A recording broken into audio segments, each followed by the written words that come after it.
Prabowo Subianto yang membutuhkan seorang baca pres berjiwa muda atau berusia muda. Apakah ini artinya beliau sudah tua? Bukan saya yang ngomong ya, ini pertanyaan. Yang ngomong Pak Prabowo ini butuh capres yang berjiwa muda atau orang muda adalah Mbak Yeni Wahid. Ketika semalam kemudian bertemu.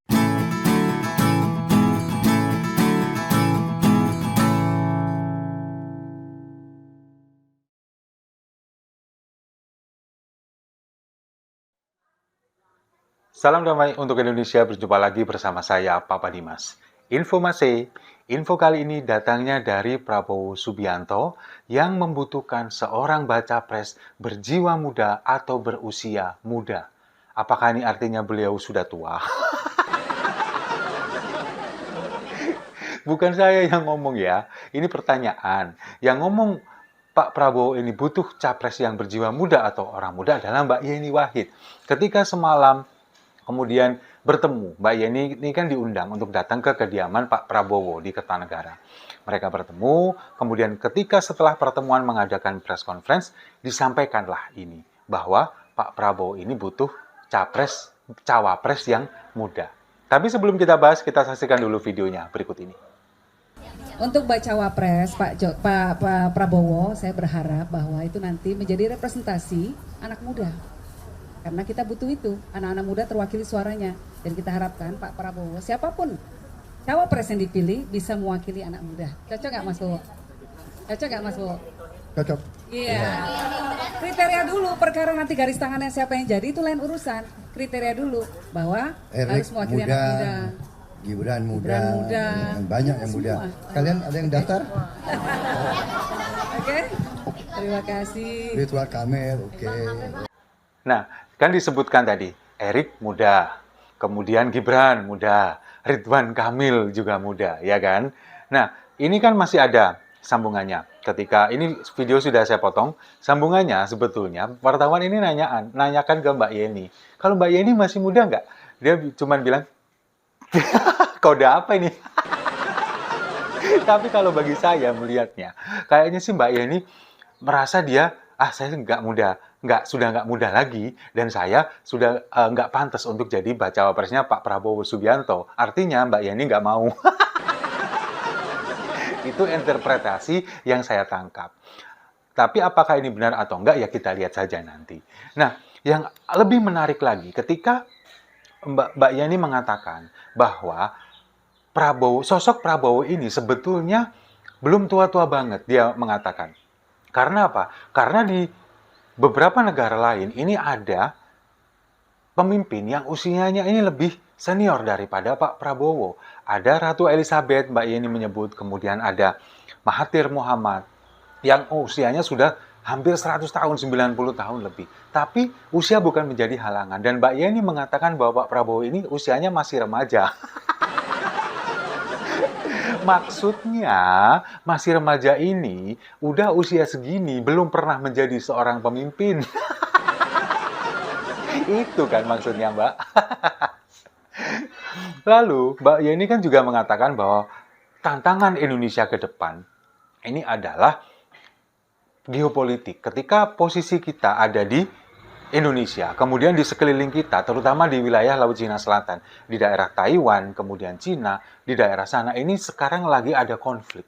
Nah, kalau misalkan ketika nanti ini terjadi konflik beneran, dan posisi kita ada di sini, ini butuh seorang pemimpin yang punya strategi untuk mengendalikan ini semua. Dan Mbak Yeni mengatakan bahwa Pak Prabowo ini adalah orang yang cocok karena punya referensi ke sana, karena dia seorang mantan anggota militer, kemudian juga sekarang Menteri Pertahanan.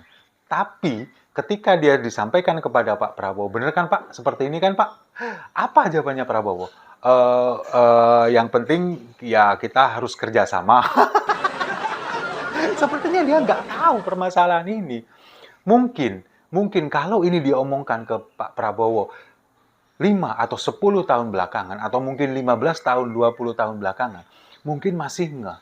Tapi sekarang mungkin karena terlalu banyak pikiran, faktor usia juga, mungkin ini sudah mulai kehilangan konsentrasi.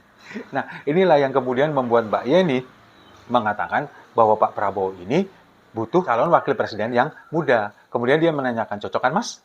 Cocok kan mas? Pak Prabowo bilang gini, cocok. Mungkin dalam hatinya, lu bilang gua udah tua. Sebetulnya ya, kalau pemimpin ini bukan hanya masalah umur dan hanya masalah fisik, tapi masalah ide, gagasan, dan pemikiran itu juga jauh lebih penting. Nah, kenapa Mbak Yeni ini mengatakan bahwa Pak Prabowo ini butuh baca wapres yang berjiwa muda dan usia muda? Karena dari segi pemikiran, visi misi ini karena memang Pak Prabowo ini sudah jadul banget. Hampir sama seperti ketika tahun 2004 Pak SBY menjadi presiden. Jadi pikirannya itu masih tertinggal di sana. Sekarang saya kasih contoh ya, untuk masalah penanganan stunting. Apa program Pak Prabowo ketika dia ditanyakan tentang masalah stunting? Ini disampaikan oleh adiknya ya, Pak Hasim ya. Mengatakan bahwa akan memberi makan gratis, susu gratis kepada anak usia sekolah dari SD sampai SMA. Bayangkan coba, memberi makan gratis. Tidak hanya itu, juga memberikan makan gratis kepada ibu hamil, nutrisi yang cukup kepada ibu hamil. Dengan dalih mereka mengatakan sudah menghitung itu semua, dan per tahun dengan memberi makan gratis kepada anak usia sekolah dan ibu-ibu hamil yang jumlahnya mencapai 70 juta orang, setiap hari diberikan makan gratis, kemudian dihitung per tahun butuh dana 400 triliun katanya. Entah ini hitungan bagaimana makan sehari sekali, sehari 2 kali, sehari 3 kali, atau bagaimana. Yang jelas, dia mengatakan bahwa dana itu nanti ada 400 triliun per tahun untuk memberi makan gratis, untuk mencegah stunting, untuk memberikan gizi yang terbaik buat anak usia sekolah dan ibu hamil dan menyusui. Jadi kan hampir sama dengan programnya Cak Imin kemarin ya. Ini adalah pola pikir yang jadul. Sama seperti ketika zaman Pak SBY dulu memberikan subsidi kepada masyarakat. Harga BBM ditekan semurah-murahnya demi memberikan subsidi kepada masyarakat. Kemudian bantuan langsung tunai untuk masyarakat. Akhirnya membuat masyarakat ini menjadi malas. Tapi ketika Presiden Jokowi kemudian membangun infrastruktur, memberikan kemudahan akses kepada pupuk, kepada alat-alat pertanian, kemudian membuat akses kredit yang juga murah dan mudah untuk masyarakat. Ini kan untuk menstimulasi, untuk merangsang masyarakat lebih produktif lagi.